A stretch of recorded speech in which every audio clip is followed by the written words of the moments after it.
Dr. Lohr, K+S presented the figures for the second quarter of 2017. How did the company perform and what is your conclusion? Compared to the second quarter of the previous year, sales and earnings are up, and the EBIT1 is even significantly higher than what we've seen in the second quarter of 2016. That is mostly due to the better situation in the Werra Valley and the stronger earnings from our business unit Potash and Magnesium products. On the other hand, salt had some negative impacts from the mild winter, especially in the USA. In total, we have to be aware that 2017 is, as we indicated earlier, still a transitional year, and we will not be able to see our strengths entirely in this year, but that's going to happen from next year on. Now let us take a closer look to the situation in the business unit Potash and Magnesium products. For quite some while, the situation at the Werra potash plant is in focus. What is the current state of play there? Our additional disposal measures at the Werra Valley obviously were successful.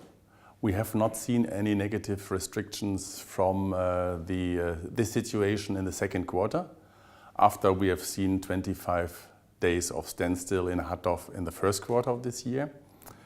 That was the main driver for the earnings situation in the second quarter, and that was the reason why we could more than compensate our additional ramp-up costs in Canada. But we have to be aware that we cannot fully rule out further standstill in the course of the year.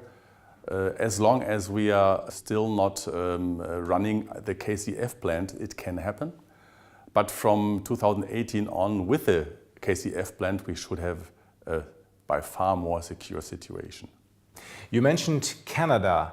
The new Bethune mine, which was opened in May, has been producing since June. So it seems K+S is progressing well over there.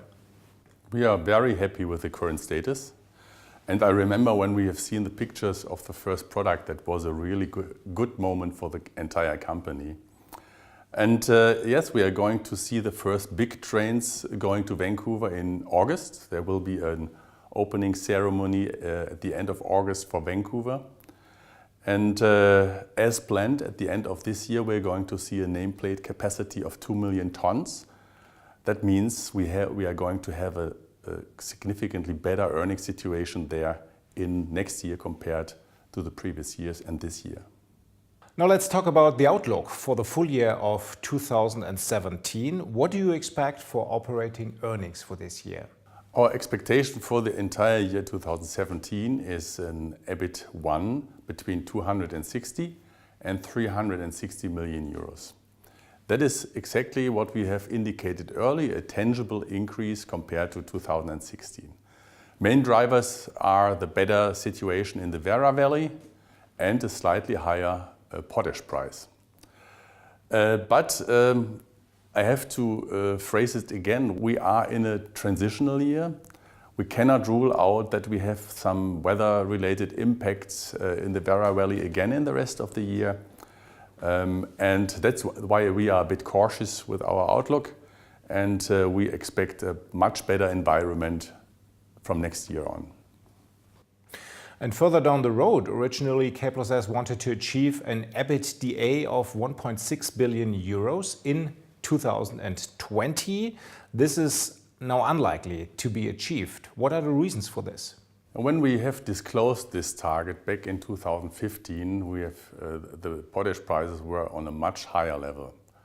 Our assumption that time was in potash price MOP granulated in Brazil of $330 per ton. From today's perspective, that does not look realistic because we are only a little bit more than 2 years apart from that. We are on a much lower level. Yes, prices are moving towards the right direction, but that would mean a very strong development. I'm not saying that it is completely impossible, but no longer realistic. We are going to work hard to close the gap as much as possible, but we have to indicate that now. I'm looking forward to the autumn this year because we are going to present our new strategy, group strategy, Shaping 2030. And together with that, we are going to indicate new midterm and long-term ambitions for the earning situation of the group.